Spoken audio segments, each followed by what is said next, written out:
In psychology, sleep disorders are considered the most annoying afflictions to have. Sleep disorders change the way you sleep. Our freaks today include Cletus, a 2013 Macy Black Friday survivor; Booger, the spider that came with the house and found love; Bear, unfortunately British; Horatio, a sad little bird.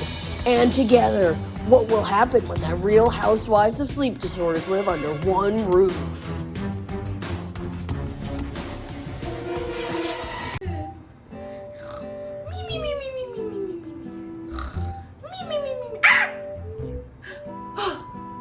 Oh my god, darling!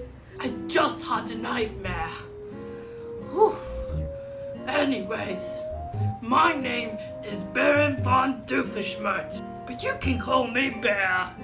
And I suffer from nightmares. What is your most reoccurring nightmare? Yes.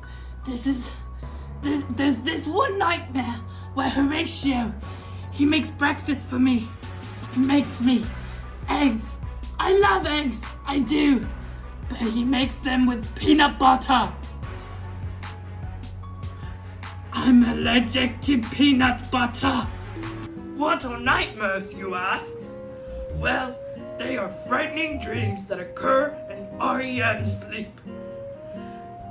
They can often be recalled in vivid detail. What was my nightmare, you asked? Well, I was being bothered by my partner, Horatio. Nightmares tend to happen during the period of sleep of REM intervals, which are rapid eye movements when they lengthen. These usually occur halfway through the slumber. They arise for a number of reasons. The cause could be stress, anxiety, irregular sleep, medication, mental health disorders. They are often related to PTSD. And here's a fun fact, 80% of people with PTSD suffer from nightmares. Wow. But how can I cure it? Well, there's no such thing to cure nightmares, but you can prevent them by looking at the factor that causes it. For example, if stress is the factor that causes it, determine what stresses you and get rid of it. If medication induces your nightmares, then you have to adjust your dose.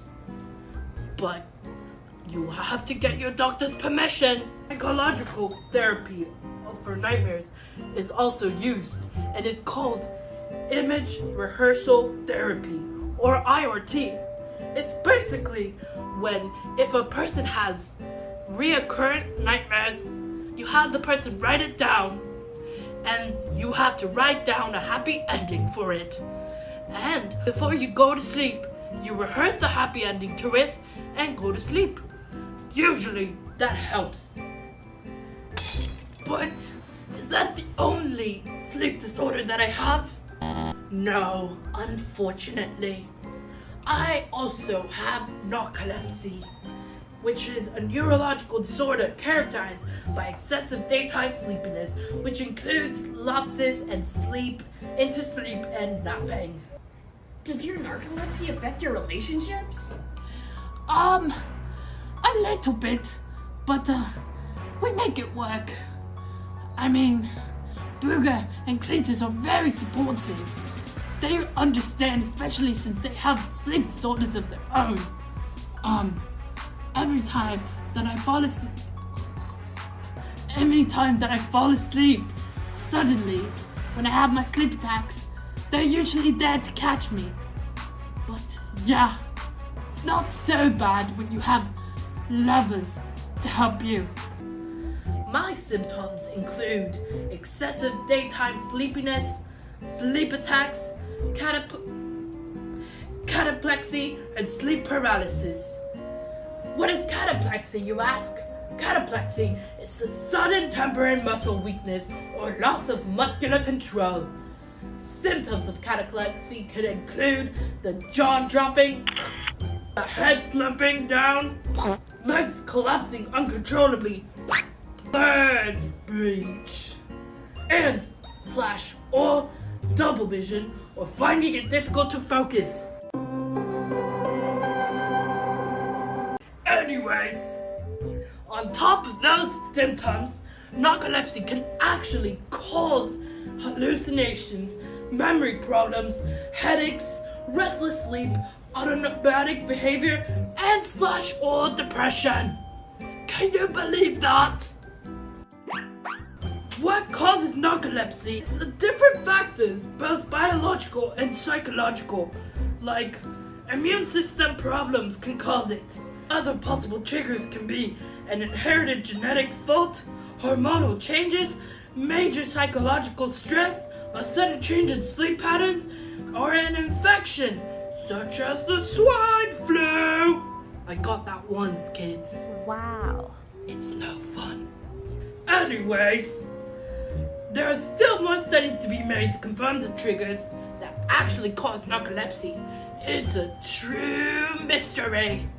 There's also a fun thing called second narcolepsy, which is narcolepsy that is a result of an underlying condition that damages the areas of the brain that produces hypocretin.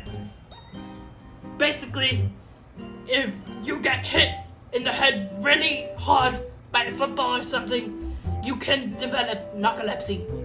There is no specific cure for narcolepsy, but you can manage the symptoms. That's the slur speech I'm talking about.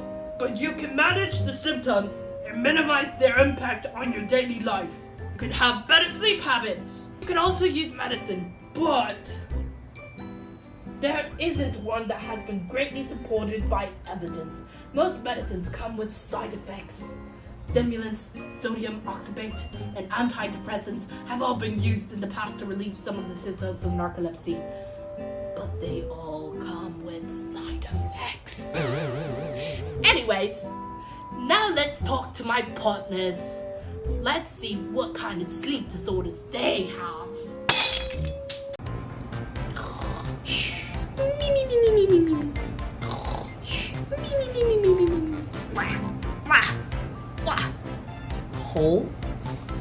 Oh, good morning.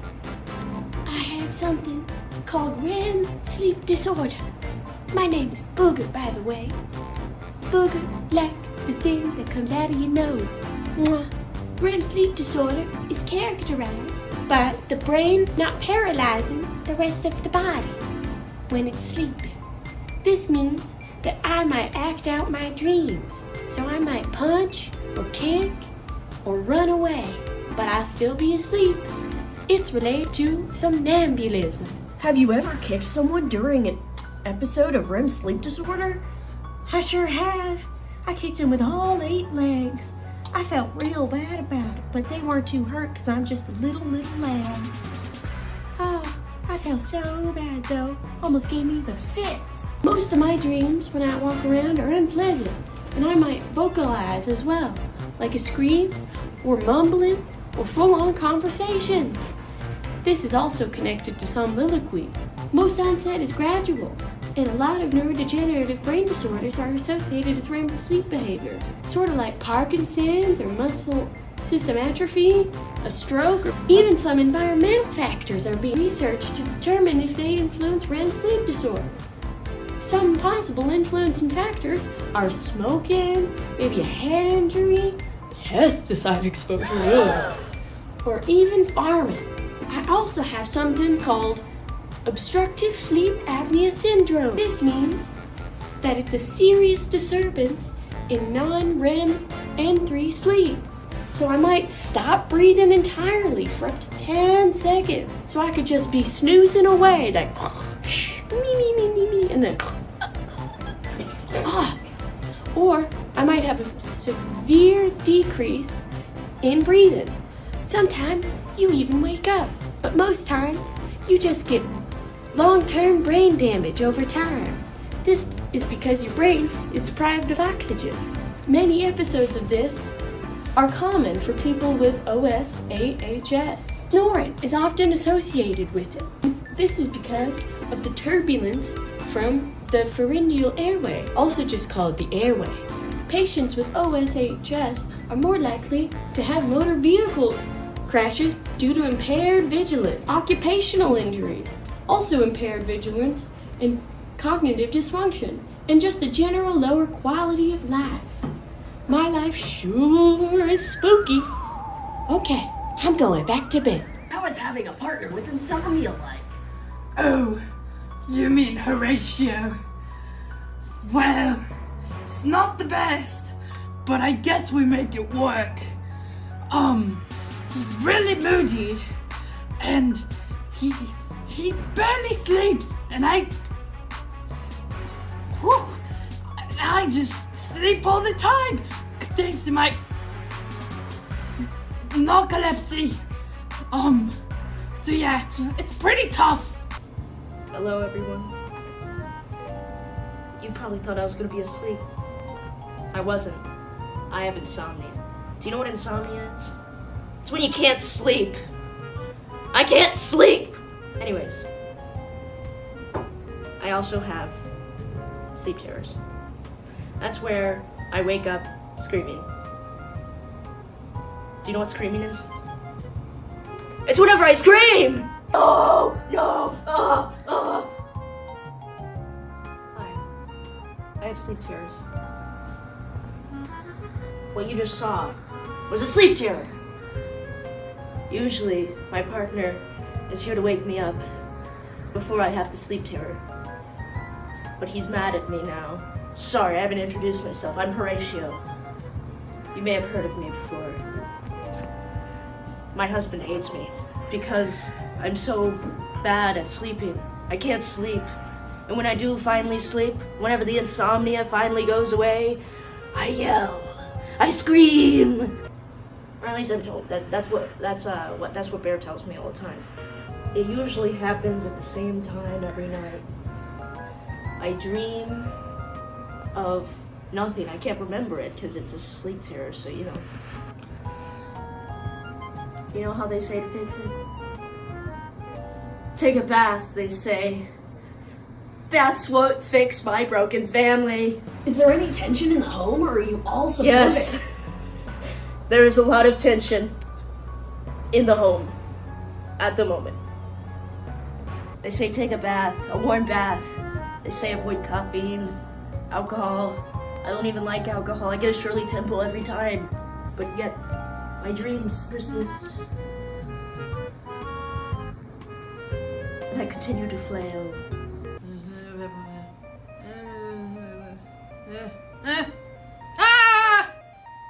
Somniloquy, also known as sleep talking, is a type of parasomnia, which is a state between wakefulness and sleep. Sleep talking is when an individual will audibly make noises or have conversations while asleep. It is reported that around 50% of children and 5% of adults sleep talk. Children who sleep talk are likely to have parents who did as well. The actual cause for sleep talking is unclear, although some cases are associated with other psychological disorders, such as PTSD, anxiety, and depression.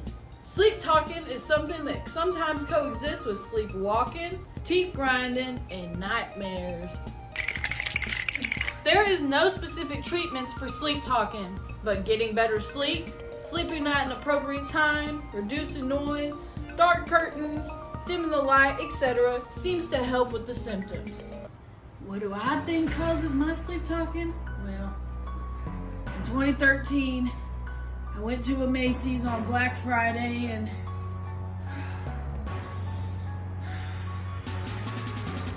I think I sleep talk because I have PTSD from Black Friday 2013. Ugh. I can't even talk about it without getting the shivers. I can't talk about it anymore. I can't. Have you been to Macy's, and does it affect your sleep disorders when you see a Macy's? No, I haven't been to a Macy's since 2013. I drove past one and I crashed. I crashed out, y'all. What's the weirdest thing you've said or done while asleep? I had a dream. I was working at a Macy's. I had a whole conversation about the prices, how low they were. I'm getting overwhelmed. I'm having hot flashes. I don't know what to do anymore. I can't talk about this. I'm leaving. Anyways, you think that's the only sleep disorder I have? You're wrong. I also have somnambulism, also known as sleepwalking. It's another form of parasomnia. Sleepwalking is an unconscious behavior or action during sleep. Sleepwalking is a disorder of arousal, which means it occurs during N3 sleep, the deepest stage of non-rapid eye movement in REM sleep. It's reported that up to 29% of children and 3% of adults sleepwalk. People who sleepwalk may take part in unusual behavior, such as driving, urinating where they shouldn't, engage in sexual behavior, or exhibit aggressive behaviors without knowing. The exact cause for sleepwalking is unknown, but it has been linked to poor sleeping habits, having a fever, stress, substance abuse, and or sleep schedule disruption.